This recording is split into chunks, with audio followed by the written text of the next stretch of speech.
Hey guys, I've got the Book of Wisdom here by Harry B. Joseph, and today we're going to be covering the Garden of Eden. I have a couple notes that I took. Just want to share with you the key points. So first of all, let's start off from the pineal gland. What is the pineal gland? The pineal gland is kind of like the communicator between the divine realm and the physical realm.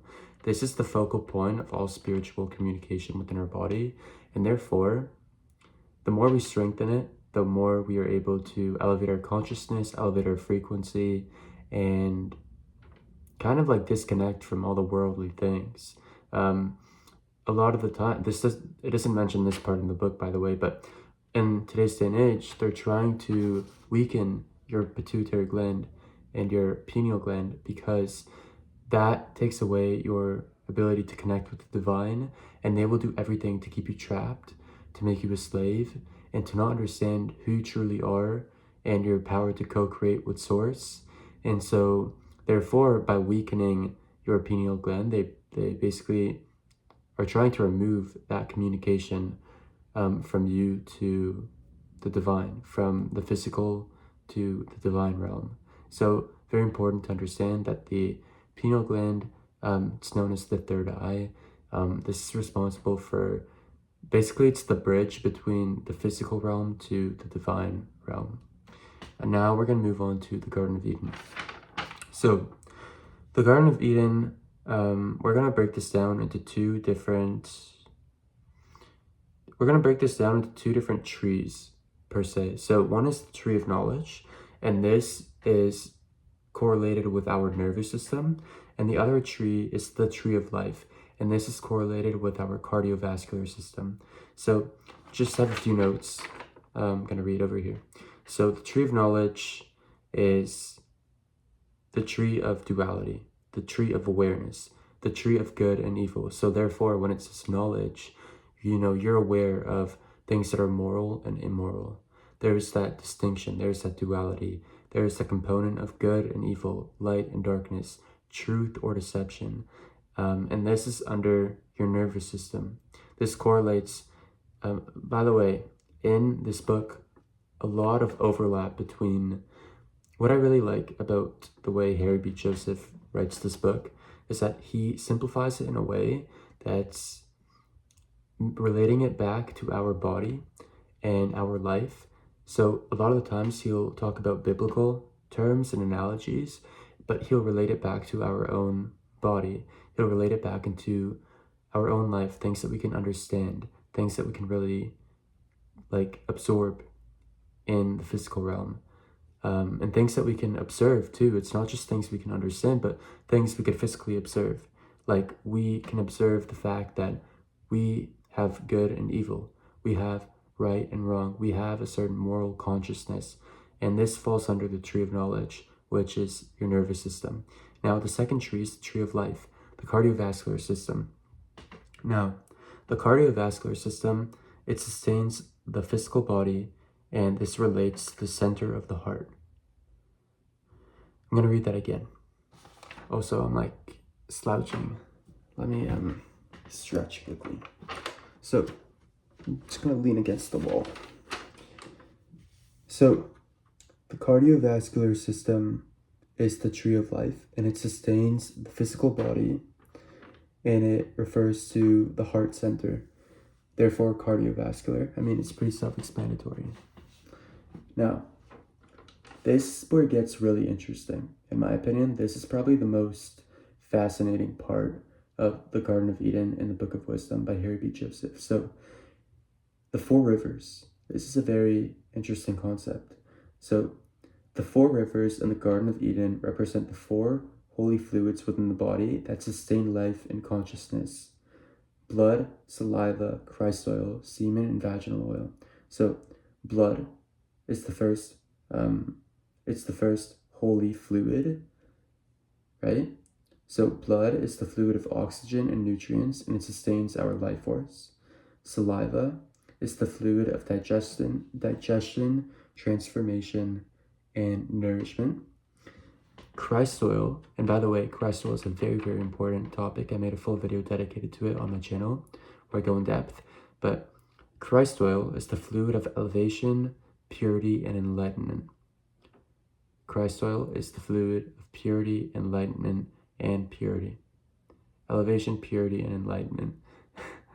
Now, semen and vaginal oil, I mean, it's pretty self-explanatory. This fluid is life force energy, reproduction, and essentially the core of life itself.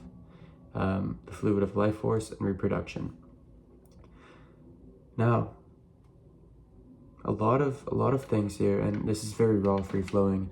I'm documenting this for me mostly. I'm just posting it because maybe it can help, but truly I'm doing it for me, so I'll remember and I'll look back on this. But now we're going to talk about the third eye again, and I'm just going to read a few notes here that I wrote that I want to highlight.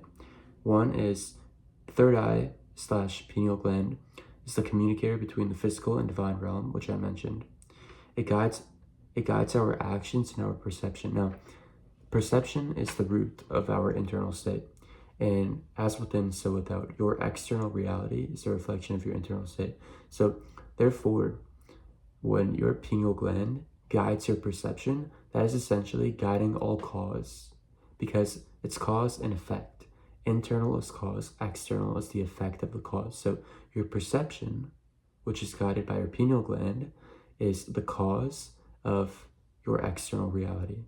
Your external reality is a reflection of your internal state, as within, so without.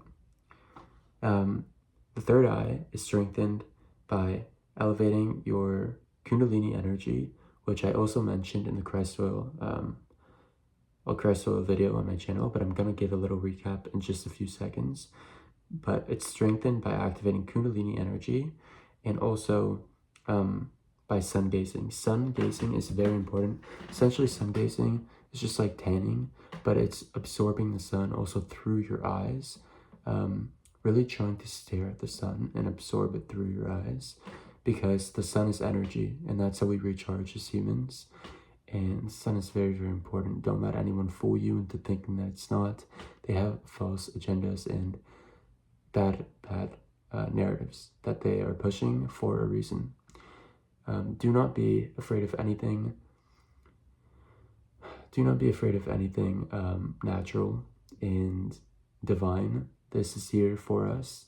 This is here in our planet, our home.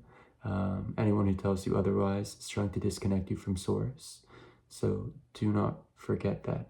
Now, let's talk about how to elevate your Kundalini energy. I also made a quick list from the book that I just noted here. Very important. Very, very, very important. Again, I know I said this already like twice, but I made a full video dedicated to Christ oil. Very important video. But now I'm going to talk about how to activate your Kundalini energy. Number 1, retain sexual fluids. Number 2, consume an alkaline diet. Number 3, avoid acidic foods and fluids. Number 4, no alcohol consumption. 5, engage in Kundalini meditation, breathwork, cold exposure, sunlight.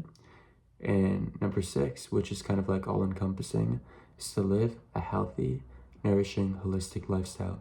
What is a holistic lifestyle? You're not just working out, you're not just taking care of your physical health, but it's the full holistic transformation, mental, physical, and spiritual. It's necessary to incorporate all 3 components for a holistic lifestyle, because they're all interconnected. If you just work out but you're not taking care of your mental and spiritual health, you won't get the full effect.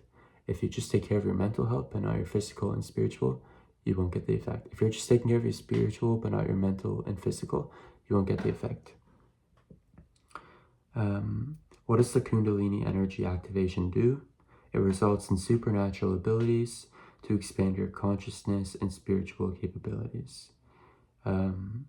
Essentially, and I mentioned this in a previous video, but just, I feel like it's important to say this. So when the oil reaches the sacrum bone and it lies there for 3 days, that represents Jesus dying in the cave for 3 days. And then once it starts to make its way back up again to the spine, that represents Jesus ascending. That represents Jesus going away from his human nature and human fleshly desires and kind of elevating into a higher realm of consciousness. And what this tells us is that once we elevate our Kundalini energy, we are essentially removing away our human nature fleshly desires. So whether that's sex, whether that's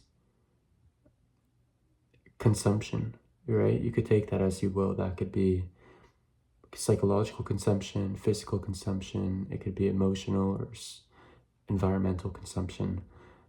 But when we're elevating our Kundalini energy and it's ascending up our 33 vertebrae,